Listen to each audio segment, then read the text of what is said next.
Assalomu alaykum. Sizlar bilan yana bir bor ko'rishib turganimdan xursandman. Men Bahodir Karimov, kardiolog, vrach. Bugun sizlarga Ramazon oyida qanday qilib saharlikni to'g'ri o'tkazish haqida tushuntirib bermoqchiman. Birinchi navbatda har birimiz mana shu Ramazon oyida shifo olishga, sog'lom bo'lishga, ruhiy tetiklikka erishishni niyat qilib qo'yishimiz kerak.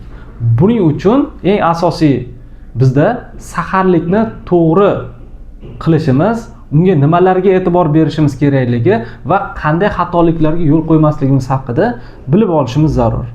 Buning uchun dastavval saharlikni o'tkazib yubormasligingizni tavsiya qilaman.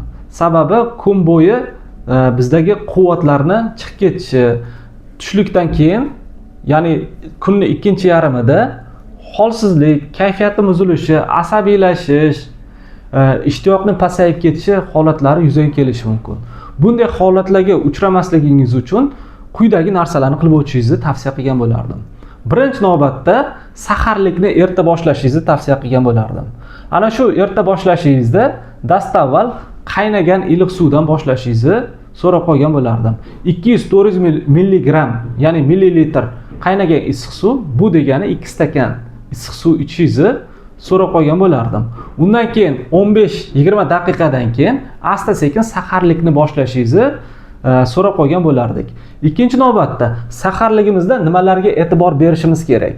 Birinchi navbatda biz oqsilga bo'y bo'lgan mahsulotlarga e'tibor qaratishimiz kerak.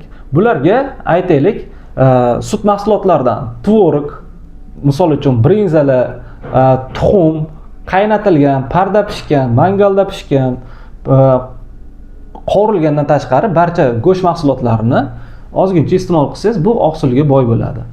Buni yoniga qo'shishingiz mumkin bo'ladigan narsalar salatlar, misol uchun svejiy deydi, ya'ni yangi uzilgan sabzavot va meva, ko'katlardan tayyorlangan salatlar albatta bo'lishi shart. Sababi bu oqsilni tez hazm bo'lishiga yordam beradi. Undan keyin bizga sekin hazm bo'ladigan uglevodlarga e'tibor qaratishimiz kerak bo'ladi. Mana bularga suli yormasi, umuman olganda yormalarning barchasi, grechka, bular kiradi. Hamda biroz qora non yeyishingizni tavsiya qilamiz.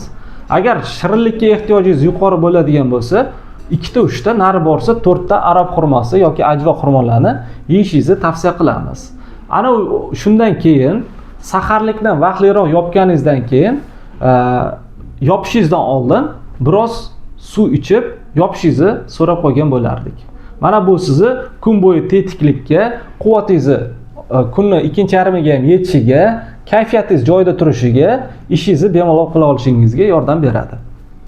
Ana endi saharlikda yo'l qo'ymasligimiz kerak bo'lgan xatoliklar haqida sanab o'tmoqchiman. Boya birinchi navbatda aytganimdek, saharlikni o'tkazib yuborish. Bundan tashqari qovurilgan ovqatlarga urg'u qaratishimiz, ko'p yeyishimiz, fast foodlar, mana bular ham tanamizga og'irlik qiladi. Bundan tashqari ko'p ovqat yeyishimiz, shosha-pisha og'izni yopishimiz, ovqatga choy suvini aralashtirib yorishimiz va kam suyuqlik ichishimiz bu kun mobaynida bizni quvvatimizni yemirishga sabab bo'ladigan asosiy narsalar hisoblanadi. Agar bu narsalarni qiladigan bo'lsangiz nima bo'ladi? Qonda qandning miqdori o'ynab ketishiga sabab bo'lishi mumkin. Ikkinchi navbatda oshqozonda og'irlik paydo bo'ladi, dispepsiya holatlari yuzaga keladi, jig'ildon qaynashi, qorinning dam bo'lishi yuzaga keladi. Ya'ni tushlikkacha sizda jig'ildon qaynash holatlari, qorin dam bo'lish holatlari yuzaga keladi. Tushlikdan keyin qorningizda juda kuchli qorin ochish hissiyoti paydo bo'lishi mumkin.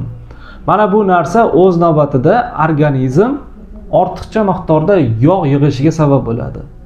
Bu esa Ramazonni poklanish, tozalanish, yengillashishi o'rniga qaytaga ortiqcha vazn bilan chiqib qolishingizga sabab bo'lishi mumkin va qo'shimcha kasalliklar orttirib olishingiz mumkin bo'ladi.